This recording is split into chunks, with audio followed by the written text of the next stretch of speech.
Dear students, welcome. Our today's topic is objectives of teaching English in India. We can divide into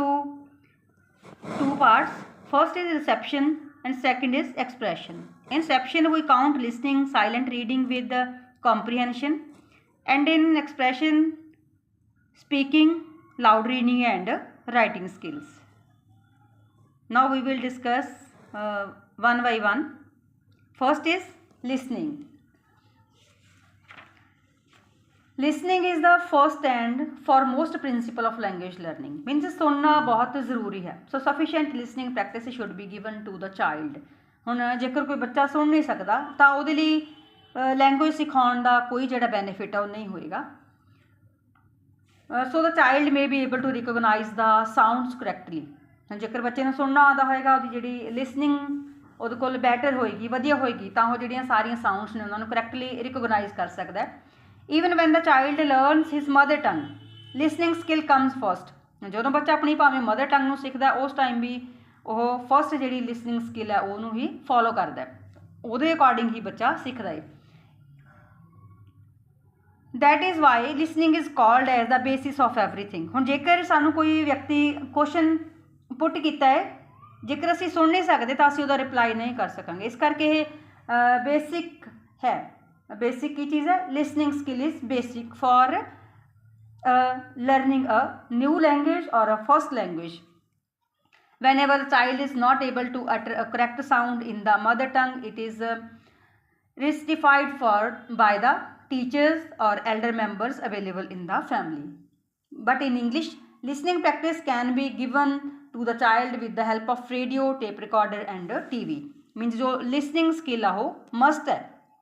ਉਹਦੇ ਲਈ ਜਿਹੜੀ English ਹੈ ਉਹਦੇ ਵਿੱਚ ਅਸੀਂ ਰੇਡੀਓ ਟੇਪ ਰਿਕਾਰਡਰ ਤੇ ਟੀਵੀ ਵਗੈਰਾ ਯੂਜ਼ ਕਰਕੇ ਬੱਚੇ ਨੂੰ ਅਸੀਂ ਇੰਪਰੂਵ ਵੀ ਕਰਵਾ ਸਕਦੇ ਹਾਂ ਦੈਨ ਸਿਖਾ ਵੀ ਸਕਦੇ ਹਾਂ ਸੈਕੰਡ ਹੈ silent reading with comprehension silent reading with comprehension means to read the subject matter of that language silently means ਜੋ ਸਾਡੇ ਕੋਲ ਕੋਈ ਵੀ ਸਬਜੈਕਟ ਮੈਟਰ ਦਿੱਤਾ ਗਿਆ ਜਿਹੜੀ ਅਸੀਂ ਲੈਂਗੁਏਜ ਨੂੰ ਸਿੱਖਣਾ ਉਹਨੂੰ ਅਸੀਂ ਸਾਇਲੈਂਟਲੀ ਰੀਡ ਕਰਨਾ ਵਿਦ ਫੁੱਲ ਅੰਡਰਸਟੈਂਡਿੰਗ ਜਿਹਦੇ ਨਾਲ ਸਾਨੂੰ ਸਮਝ ਵੀ ਆਉਂਦਾ ਹੋਵੇ and with a reasonable good speed तो जी साड़ी स्पीड है रीडिंग की वो भी वधिया होनी चाहिए गुड होनी चाहिए without taking the help of the teacher without taking the help of teacher मीनस teacher की बिना हैल्प ले जो बच्चा हो साइलेंट रीडिंग कर सकता हो silent reading with comprehension now in expression the first is speaking By speaking we mean the person should be able to speak the language fluently and correctly मीनस कि जो बच्चा हो लैंग्वेज में फ्लुएंटली तो करैक्टली बोल सकन की जी एबिलिटी है योग्यता वो रखता हो this ability depends considerably upon the listening of the students हुण जी स्पीकिंग स्किल है बच्चे की स्पीकिंग एबिलिटी है वो बच्चे की लिसनिंग स्किल के उपर डिपेंड करती है क्योंकि हुण जेकर बच्चा कुछ बोलेगा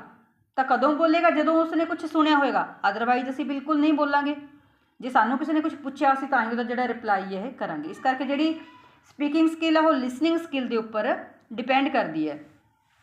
the learner who gets a lot of listening practice become efficient in spoken aspects of the language हुण जिहड़ा बच्चा वधिया ढंग दे नाल सुन सकदा है दैन उहदी जिहड़ी स्पीकिंग है बहुत अच्छी हो सकती है so the teachers while teaching a language should give due emphasis to spoken English मीनस फिर जी स्पोकन है वो वाल भी टीचर ने ध्यान देना कि मैं किस तरह जी इंग्लिश है वो बोल रहा but in Indian schools maximum emphasis is laid on the written aspect of English and speaking aspect of it is completely ignored हुण जो टीचर लैंग्वेज में पढ़ाता है तो सिर्फ रिटन वर्क के उपर जोर दिता जाता है तो जोड़ा स्पीकिंग है वो उपर टीचर घट ध्यान दिंदा है क्योंकि टीचर सारा कुछ इंग्लिश के एक्सप्लेन नहीं करता जिदा कि कोई पोइट्री टीच करनी है तो उसकी जी एक्सप्लेनेशन है he will not use proper English at that time he will use mother tongue of the child next is loud reading is another mode of expression by loud reading we mean to read the subject matter of the language loudly means के ਜਿਹੜਾ subject matter दिता गया language का भावें English की गल कर रहे हैं तो उन्होंने लाउडली रीड करना so that it should be audible to others ਤਾਂ ਜੋ ਦੂਸਰਿਆਂ ਨੂੰ ਸੁਣੇ। ਮੀਨਜ਼ ਟੀਚਰ ਨੇ ਜਦੋਂ ਪੜ੍ਹਾਉਣਾ ਤਾਂ ਉਹਦੀ ਜਿਹੜੀ ਰੀਡਿੰਗ ਹੈ ਉਹ ਲਾਊਡ ਹੋਣੀ ਚਾਹੀਦੀ ਹੈ। Here the learner has to take care of the stress. ਹੁਣ ਇੱਥੇ ਜਿਹੜਾ ਬੱਚਾ ਉਹ ਕਿਸ ਗੱਲ ਨੂੰ ਦੇਖੋ ਧਿਆਨ ਵਿੱਚ ਰੱਖੇਗਾ ਕਿ ਕਿਹੜੇ ਵਰਡਸ ਦੇ ਉੱਪਰ ਸਟ੍ਰੈਸ ਦਿੱਤਾ ਗਿਆ, ਕਿੱਥੇ ਪੌਜ਼ ਲਿਆ ਗਿਆ, ਕਿੱਥੇ ਇੰਟੋਨੇਸ਼ਨ ਅਤੇ ਫਲੂਐਂਸੀ ਆਫ ਦਾ ਲੈਂਗੁਏਜ ਹੈ। All these features of English are just by the persons while reading loudly. ਤਾਂ ਇੱਥੇ ਜਿਹੜਾ ਟੀਚਰ ਹੈ ਉਹਨੇ ਇਹਨਾਂ ਗੱਲਾਂ ਨੂੰ ਵੀ ਧਿਆਨ ਦੇ ਵਿੱਚ ਰੱਖਣਾ ਹੈ, ਕਿਉਂਕਿ ਜਿਹੜੇ ਬੱਚੇ ਨੇ ਟੀਚਰ ਨੂੰ ਉਸੇ ਤਰੀਕੇ ਨਾਲ ਹੀ ਕਾਪੀ ਕਰਨਗੇ ਜਿਸ ਤਰੀਕੇ ਨਾਲ ਟੀਚਰ ਲਾਊਡਲੀ ਰੀਡ ਕਰ ਰਿਹਾ, ਮੀਨਜ਼ ਜਿਸ ਤਰ੍ਹਾਂ ਦਾ ਫਿਰ ਬੱਚੇ ਸੁਣਨਗੇ। Next writing skills.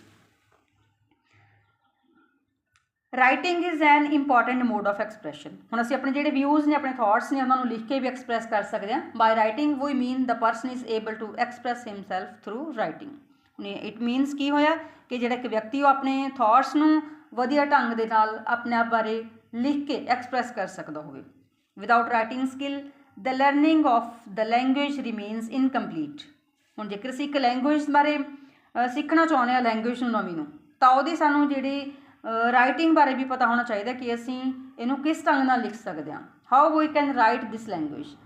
The learner can not write unless he has a through understanding of the thorough understanding of the language. ਜਿੰਨੀ ਦੇਰ ਤੱਕ ਸਾਨੂੰ ਜਿਹੜੀ ਲੈਂਗੁਏਜ ਬਾਰੇ ਪ੍ਰੋਪਰ ਨੌਲੇਜ ਹੋਏਗੀ, ਉਨੀ ਦੇਰ ਨਹੀਂ ਹੋਏਗੀ, ਉਨੀ ਦੇਰ ਤੱਕ ਅਸੀਂ ਉਹਦੇ ਬਾਰੇ ਨਹੀਂ ਲਿਖ ਸਕਾਂਗੇ। The teachers teaching the language should give full importance to writing.